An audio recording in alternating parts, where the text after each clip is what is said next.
Okay, this is going to be our basic pharmacology lecture.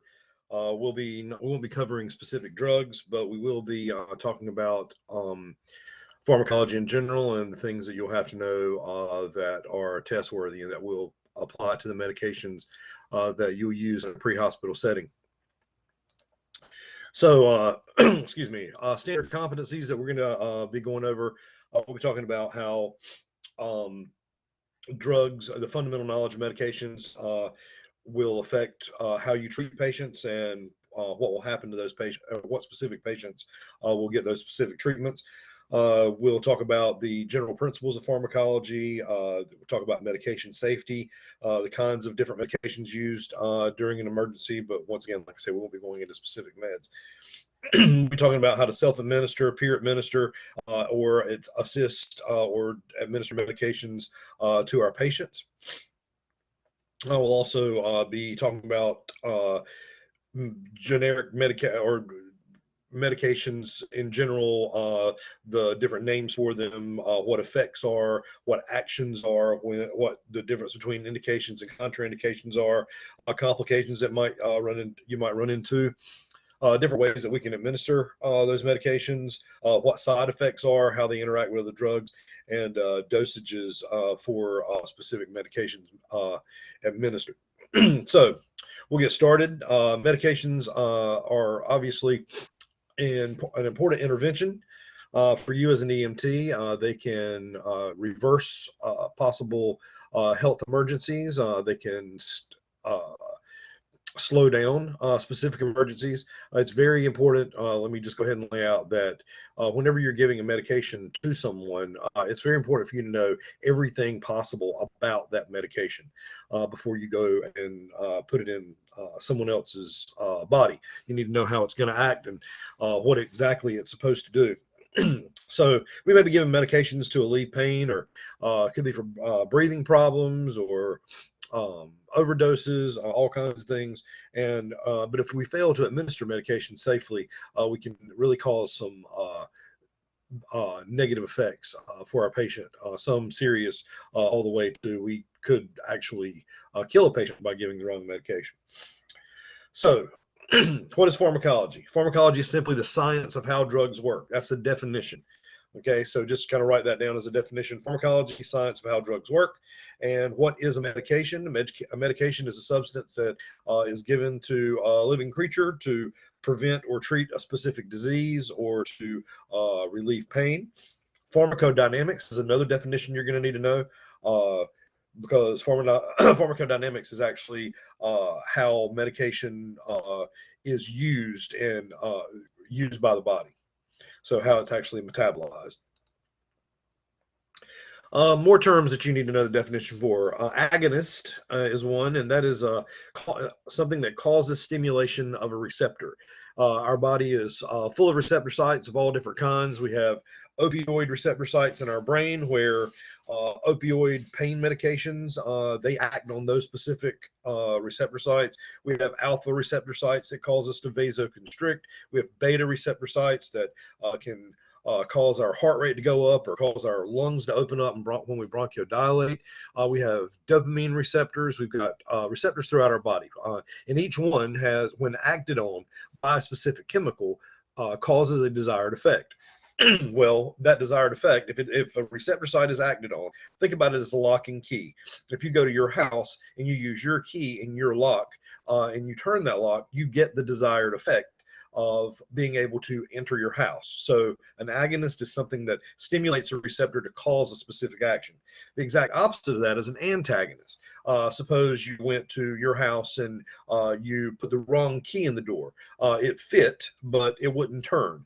So now the lock on your house is occupied, and so the right key can't go in to get that desired effect of letting you go in the house. So that's an antagonist. It binds to a receptor and blocks the other medications or chemicals from binding to that receptor and causing an effect. The biggest example we have that we think of probably is Narcan for opiate overdose.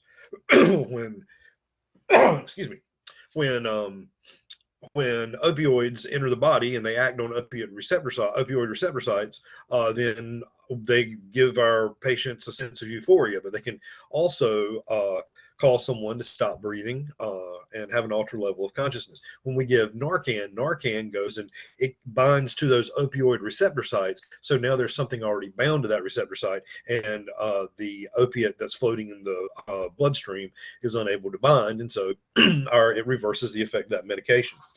The definition you'll need to know of dose is the amount of medication given to a specific patient. These things are determined by, it could be a standard cookie cutter dose that everybody gets the same thing, or it could be something that we actually have to do a drug calculation on and figure the patient's weight, or we might have to take into consideration like the patient's age, such as with Tylenol. Tylenol is metabolized in the liver. In older patients, they have a decreased liver function. So we would take their age into account with our dosing. And we also want to know exactly what we want the medication to do. And that may be based on how much of that medication we give. And the action of a drug. The action is actually what that medication is supposed to do to the body. Not how it does it inside, but the action of a medication. Ibuprofen is an anti-inflammatory. I have a headache. I need to take some, or my elbow hurts. I need something for inflammation. So I take an anti-inflammatory medication, and its action is to reduce inflammation. So pharmacokinetics, okay, is different than pharmacodynamics. Pharmacokinetics is how a medication or chemical moves through the body. Okay, it's not it's not how it causes an effect. It's its actual movement. How does it get into the body? What's its route? How long does it take for it to actually go into effect? How long does that medication last? You'll hear the term half-life on lots of on all medications. Really, we talk about the half-life, and the half-life is the amount of time it takes for half of the medication you have given to your patient to be metabolized in the body. And we also talk about in pharmacokinetics, elimination is part of that. How does it leave the body? And then what's its peak? When is its maximum effect achieved? Things that affect how medications work are routes of administration. Some routes are slower. Obviously, at the EMT level, we don't start IVs, but if I were to give a medication IV and it were to go straight into the bloodstream, it would have a faster action than, say, we were to give an oral medication that had to go through the digestive tract. And also, the different states of shock can affect how medication works as well. Because in shock, we are not circulating normally. So if we're not circulating normally, then the medication is not going to be transported throughout our body normally. And so shock, how far down the drain we are as far as shock's concerned, can definitely affect how medications work on our body. Things that you're going to have to know for your drug cards are indications. Indications are the reasons we give a medication. When is a medication indicated? Contraindications are when we would not give that medication. And that's absolute. We have absolute and relative. So an absolute contraindication means that we would definitely never, ever, ever give that medication for whatever the issue is. A relative contraindication would be this medication, like we give albuterol for breathing problems, and it causes as a side effect an increased heart rate. But we obviously wouldn't want to give that to a cardiac patient. However, if our patient was having severe difficulty breathing, that side effect of tachycardia would be a relative contraindication because the drug benefits may outweigh the negative effects that we could possibly get from the medication. You need to know the definition of unintended effects, which are basically side effects. That is, a side effect is anything that happens that a drug causes that we didn't want. Now, that doesn't necessarily mean all side effects are harmful, because they're not. Benadryl blocks histamine release in the body, and it can stop mild allergic reaction from progressing anymore and actually reverse it. A side effect of Benadryl is it makes you sleepy. Now, that's not necessarily a bad thing. It doesn't harm you in any way. It's just this unintended effect from that medication. We give the medication for reason one, but other things may happen as well. Now, untoward effects are side effects that can be harmful to the patient. Okay, so the difference is we have side effects are anything that we didn't really want or need to happen when we gave the medication. An untoward effect is a harmful side effect. Names for medications, we have the two that we're going to focus on are going to be the generic name versus the trade name. Generic name is just simply ibuprofen, not Advil, not Motrin, it's just ibuprofen. Whereas trade name would be the Advil or the Motrin or whatnot that the company, that's how the company brands it. Acetaminophen is a generic name for Tylenol. Tylenol is the brand name or the trade name, and but the generic name is just acetaminophen. There are different kinds of medications. We'll just read through these really quick. They're prescription medications, obviously, that you have to have a doctor's prescription for. They're over-counter medications that you can just go in any store and buy. Recreational drugs are considered a type of medication. Herbal remedies, anything from things that people grow in their yard to pre-manufactured or prepackaged manufactured herbal remedies. Enhancement drugs for anything from erectile dysfunction to steroid use, vitamin supplements. There are alternative medicines. We know that there's a lot of homeopathic medicine out there today as well. And so how do drugs get into the body? Enteral medication is when it enters through the digestive tract. Okay, any part of the digestive tract is considered an enteral medication. These are often, pills or maybe a liquid like a cough syrup or whatnot. But they are obviously slower than things that would enter by a different route. Parenteral medications are anything by any other means. If I give a medication IM, if I give, or intramuscular with a shot, if I give a medication IV, if I give a medication like Narcan or Afrin that we'll be using and I do it IN or intranasal, these are pathways that do not involve the digestive tract. So how absorption is how medication is actually absorbed through the body. Where does it go? Does it go through a digestive tract? Does it go to and what body tissues does it travel to, and how is it absorbed by those? And common routes of medication administration, PR is by rectum. I don't know that's really a common way that we do it in the pre-hospital setting. However, there are some medications for children that we do give rectally. PO or POROS is by mouth, and you'll need to know that abbreviation, PO. And we give things like aspirin and Benadryl. Anything in tablet or liquid form by mouth is considered PO. Other routes of administration are IV, which we don't do as an EMT, but that's directly into the vein. Intraosseous, where we drill into the marrow space of the bone and give medication that way. It can be used just like an IV. Subcutaneous and intramuscular, both of those are basic EMT skills, and we'll be practicing those in lab. And subcutaneous is just in the thin fatty layer just underneath the skin. And intramuscular, we've all gone to the doctor and gotten a shot in our arm or our hip, or anyone who has an EpiPen that is used and can be used in the thigh or whatever. These are considered intramuscular injections. Other routes are going to be inhaled. When that is basic EMTs, it's breathed in through the lungs through a nebulizer, where it aerosolizes the medication and it's absorbed into the bloodstream really quickly. Sublingual, which is under the tongue, will be given nitro that way. It's very vascular, lots of vessels under there. So when a medication dissolves underneath the tongue, it goes directly into the bloodstream pretty quickly. Transcutaneous is anything that you would be giving on top of the skin.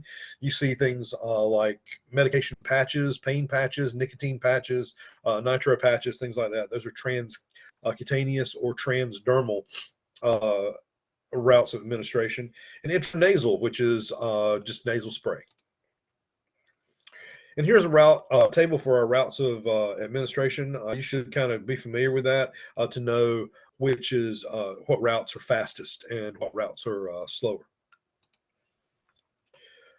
Medication comes in obviously different forms. It's usually the form is what dictates how we give it. We don't, if we obviously we wouldn't give a pill in an IV or a nasal spray.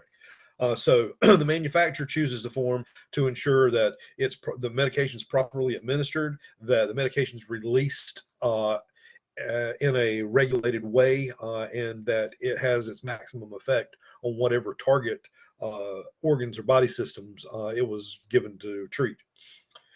Tablets and capsules are forms. Capsules are gelatin shells, and they're filled with either a liquid or a powder. Tablets often contain other materials that are mixed, and they're compressed into a pill-shaped form. You need to know the difference between a solution and a suspension, because we do give things like charcoal, which is a suspension. And basically what that is it's a solute in a solvent. The solvent being the liquid portion and a solute being the solid portion. It's mixed up. Mud is a suspension. And you will note that if you had a glass of mud, the dirt will sink to the bottom of it. And before you administer it, if you were going to administer it, you would have to shake it up to mix it up again. Charcoal is the same way. It's charcoal floating in solution, and it'll settle to the bottom. A solution, however, is different than a suspension. Okay, nothing settles down to the bottom of it. Normal saline is a solution. It's basically water with a little bit of salt in it, and that it has 0.9% all the way throughout the entire solution. And it doesn't matter if you shake the bag or if it's been laid on the shelf or whatever, there's the same amount of salt through that entire solution at all times. And these are the medications, the solutions are the ones that we give IV. Metered dose inhalers, like for breathing problems, these are either liquids or powders that every time the plunger is depressed, the exact same dose comes out, the exact same amount comes out every time. That's why it's a metered dose. It measures the same dose each time. Topical medications, such as the lotions, creams, and ointments. We don't do a lot of that as basic EMTs, but they are applied to the surface of the skin, and they affect only that area. You might have anything from calamine lotion to Neosporin, both that we all use at home, but we don't technically administer as EMTs to patients. Transcutaneous medications. These are medications that are designed to be absorbed through the skin. They're also referred to as transdermal. They may have systemic effects. We mentioned the patch, a nitro patch a patient has on their chest. It doesn't just affect that area underneath the patch. It is absorbed and it's transported throughout the body in order to aid with angina or whatever cardiac problem they're using that for. Just remember that if we're removing medications or medication patches, or we're applying them, we always make sure we wear personal protective equipment and we avoid touching the medication side of the patch, for the simple fact that we don't want it to be absorbed into our system. Gels like the glucose 15 we'll be using as EMTs, and this is given through this is actually administered buccally. The glucose is the gel, which is the route is in between the cheek and gum, but it is a semi-liquid and it's administered orally. Gases for inhalation, we will be using oxygen. They're usually all these are typically delivered through like a non-rebreather mask or a nasal cannula. But there are other gases that are used outside of the EMS realm, like nitrous and things like that. But oxygen is going to be the one that we're using as EMTs. So our general steps for administering a medication: you should make sure that the medication's only administered under medical control. Okay, that means that you have to have it has to be in your protocol, or the situation has to call for specific medication before you would ever administer that medication. You need to follow the rights of medication, and those are: you need to make sure that you have the right patient, the right medication, an indication, the right dose. You got to have the right route, the right time, some extra ones they've added on recently are right education, right to refuse, right response and evaluation, right documentation. The ones that I prefer you to remember are the right patient. That means that this is the patient that would need this medication. That actually comes from more of an in-hospital kind of thing, because they have several patients lined up in different rooms, so they make sure they have the right patient. Typically, we're only dealing with one patient at a time, but nevertheless, we want to keep that in our mind. We want to make sure they have the right patient, we have the right medication for that specific patient. We're giving it in the right form and dose, right dose. We want to make sure that we're giving it the right route. So if it's an oral medication, we want to make sure we're giving it orally. And we want to make sure that we are giving, we'll check the right time. That is, we're going to check the condition of the medication, hold it up if we need to make sure that there's no particulates floating in it, that it's not discolored, and that the expiration date is it's within date. And write documentation as well. Make sure that you document your actions on how you have given that medication and the patient's response. Medication errors almost always come from someone not checking one of these rights of drugs. And here they are listed out. You can see right here on the PowerPoint, right patient. These are the ones, like I said, I would focus on the most: right patient, right med, right dose, right route, right time, and down here, right documentation.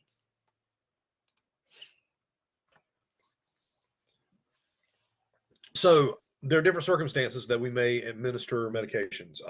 Peer assisted, that means that that simply means that we're giving it medication to a peer. Or patient assisted administration. Okay. Peer assisted, you might administer a medication to you or your partner. Patient assisted, you assist the patient with administering their own medication, like they may have an epi auto injector, or maybe they haven't taken their blood pressure medicine today and you go and get it for them, open the bottle. That's patient assisted. And then EMS administered medication, directly administer a medication to a patient for whatever needs. This could be like oral glucose, it could be oxygen, it could be aspirin for a cardiac patient or whatever, but those things will be controlled by your state and local protocols and medical control. Medical control is going to be whoever is on online medical control is going to be whoever you can pick up a radio or a cell phone and talk to, and then state and local protocols are just basically the guidebook that we operate by. So with oral medications, we want to make sure that the patient has the ability to swallow, that their airway is patent, and there's no chance of them aspirating or choking on the medication. Okay. And then we want to make sure that we take standard precautions. We're wearing gloves. We confirm that the medication is not expired. We're going to we know that we give that by protocol, we're supposed to give this medication in this situation, and that we're going to make sure that after we administer medication, we're going to monitor our patient's condition. One of the oral medications we give is oral glucose. It's basically sugar gel. It's for low blood sugar. You'll see these in vital signs, but a normal blood sugar is between 80 and 120. However, we don't treat until it's below 60. So anyone with a blood sugar below 60, we might administer oral glucose as long as they were conscious and they can maintain their own airway. Aspirin's another one. We use baby aspirin that they chew. We use it for fever reducer. We also use it for cardiac patients because it inhibits platelet aggregation, which basically it means the platelets, the part of the blood that that help us clot, it kind of makes them slippery, and so they don't stick together as well. And so clots don't get worse. We have some contraindications for these would be hypersensitivity. Hypersensitivity is a contraindication for every medication out there, and that just simply means that the patient's allergic to it. They have a hypersensitivity to aspirin. We also remember it because it does make those platelets slick. Anyone who has any kind of bleeding disorder or whatever should not be given aspirin. And we typically don't give aspirin to children in the field, even though we carry baby aspirin. We typically, for fevers and pain, we use Tylenol. Sublingual medications, they're easy to give. Their patients are typically relatively familiar with it. However, disadvantages, we have to constantly evaluate the airway. There's a possibility they could choke.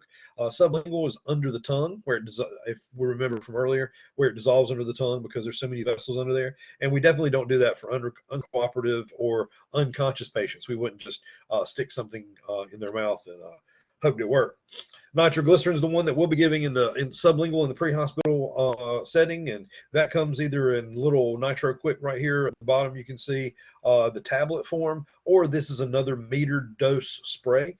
So whenever you give one spray, it's always the exact same amount, and that's going to be 0.4 milligrams always. It's going to be 0.4 milligrams for a nitroglycerin.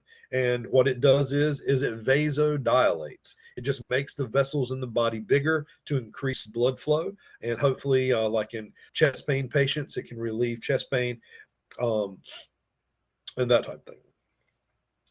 But before we administer it, we need to make sure that we check blood pressure. Patient needs to have the hard cutoff is 90. We try not to give nitro if our patient has a systolic blood pressure. The top number is less than 100. So we make sure that we check our blood pressure. This is one of the 2 medications that, as an EMT in the state of North Carolina, you will have to call medical control to get permission to give it if your patient doesn't have a prescription for it already. And that means that you would call the ER, speak to the doctor on duty, tell them, I have a patient who is having chest pain or difficulty breathing, and and explain the cardiac signs and why you believe he needs nitro, and then you'll obtain orders for that. Okay. It should never be used with erectile dysfunction medications, which means that, yes, you're going to have to ask your patient before you give nitroglycerin every single time, have you taken any ED meds? And make sure you ask in more than one way, as in you say, have you taken any ED meds? And when they say no, go, okay, well, I just need to make sure, because the medication I'm about to give you, if that were the case, could cause you to become lightheaded, pass out, or, or worse. So just to make sure that your patient's being straight up and honest with you about that. Side effects of this could be a burning under the tongue, might cause a mild headache. You can inform your patient that that's okay, because that just means the medication is working and it's completely normal.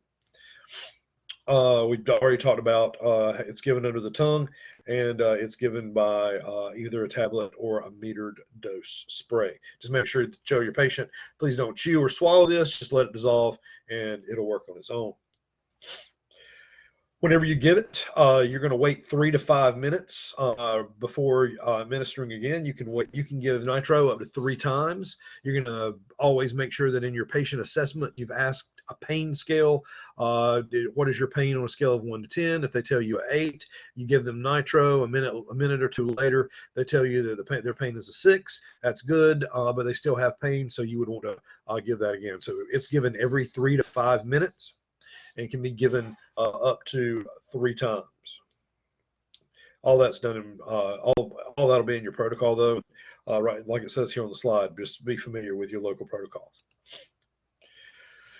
IM injections. Advantages of those are they are quick and easy. You don't have to use a vein. You as an EMT can stick a needle in someone right there and deliver a medication directly into the tissue, and there's usually stable blood flow to that muscle tissue, so that's readily absorbed into the system. You do have to use a needle. You do have to draw your medications up. You may have run into people that are afraid of needles and that type of thing. So knowing how to actually perform the skill is very important. Drugs that we will give IM are going to be epinephrine. Patients come with their own auto injector sometimes, but us in the pre-hospital setting, you will have your own epinephrine, and we will draw that up out of a vial or an ampule. And basically, epinephrine is just adrenaline, and it's a sympathomimetic. That means that it mimics the sympathetic nervous system, and from human body, we know that the sympathetic nervous system speeds everything up. It increases blood pressure, it increases heart rate, it bronchodilates to open up the lungs. And it can, we wouldn't give it to anyone who we feel like was having a heart attack. or an MI, a myocardial infarction. We wouldn't give it to anyone who already had high blood pressure. We wouldn't give it to anyone who was hypothermic. The reason being is because we don't want to constrict the vessels, reduce blood flow, and cause them to circulate even less. Narcan is another drug that we might be giving through an auto injector. We also give it intranasally.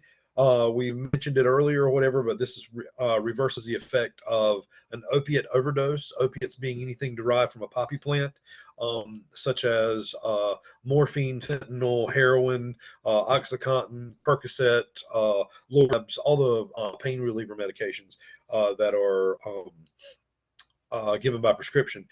And just you have to keep in mind that if this is a long-term user, this is someone who takes a pain medication every day, whether it's a recreational drug like heroin, or if it's someone who has a prescription for Percocet or whatever that they take daily, when you can get immediate withdrawal symptoms, because when you give Narcan, you're going to eliminate that drug in their body, or its effect in their body, instantaneously. So you don't need to be, we usually give it in half doses, and because we give it to people who have overdosed, who don't have a good respiratory drive.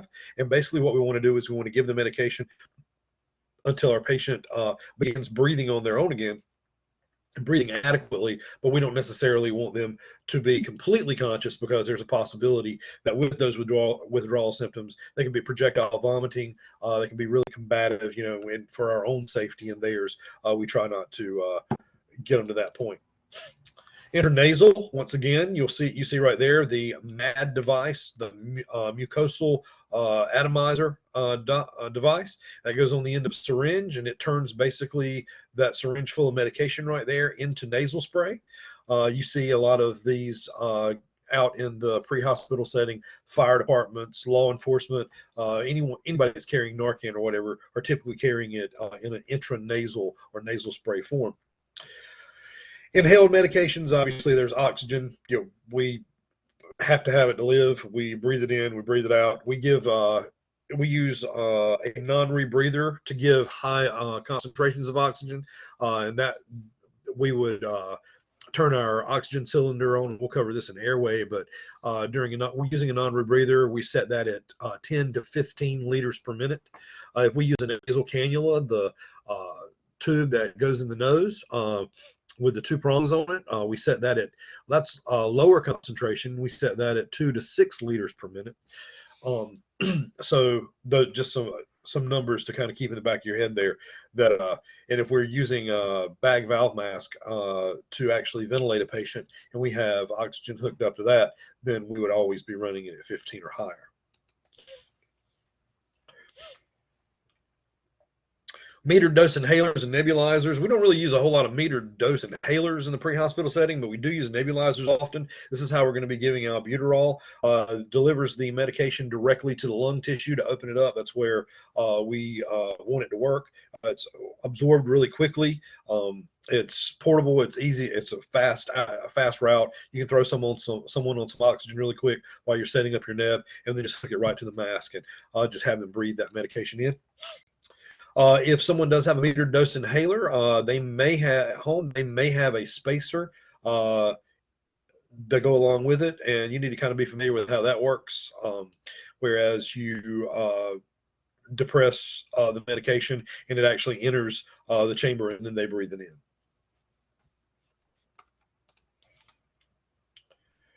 Sometimes we use small volume nebulizers. This is the ones we were talking about with the albuterol and that type thing, but you do have to have some kind of external air or oxygen source. Typically, we would set our oxygen flow rate at 6 to 10, but the true answer is we give it just enough oxygen to start that medication being atomized or turning into a mist. And the reason being is because if we turn it up any higher than that, our patient's only going to breathe in so many times, and so we're just kind of wasting medication. So we'll set that nebulizer until it starts to mist, and that's going to be usually 6 to 10 liters per minute. And patients have their own medications. A lot of times you want to get med lists from patients. This will tell you they may have a grocery bag of them, or there may just be a couple of pill bottle sitting on a counter. You might have to look in a refrigerator for things like insulin or whatnot. But these are things that can provide clues about what may be wrong with our patient today by letting us know what kind of history they have. Now, that doesn't necessarily mean we're going to tunnel vision and go, oh, I see insulin, my patient's diabetic, my patient's not responding, so my patient is obviously has low blood sugar. That's not the case. What it tells us is that our patient does have a history of diabetes, that it could be low blood sugar, and that making sure that we check blood sugar is definitely going to be a tool in our assessment. But remember, don't ever underestimate the importance of going through their meds. Make sure you write their med list down in its entirety with doses if you have time, and make sure you pass that medication list on to the responding unit that you're transferring care to, or to the ER when you arrive. And remember that people don't always take their medications like they're supposed to. So if you ask someone if they're taking a medication for seizures and they say yes, or you ask someone who's taking blood pressure medication if they're taking blood pressure medication and they say yes, you say, well, great. Did you take it today? Did you take it yesterday? Do you take it every day the way you're supposed to? Because a lot of people are non-compliant with medications.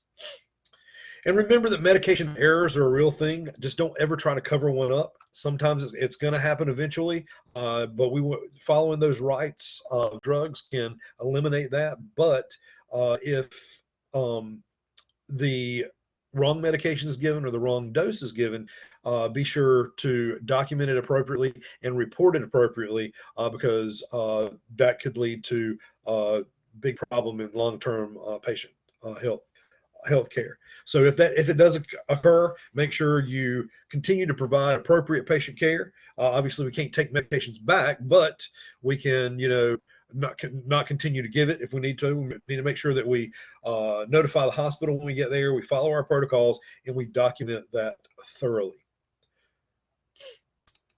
Now we're in our review questions. I'm going to stop this PowerPoint at this point, and I'm going to create another for you guys to go through with and do some review if you like.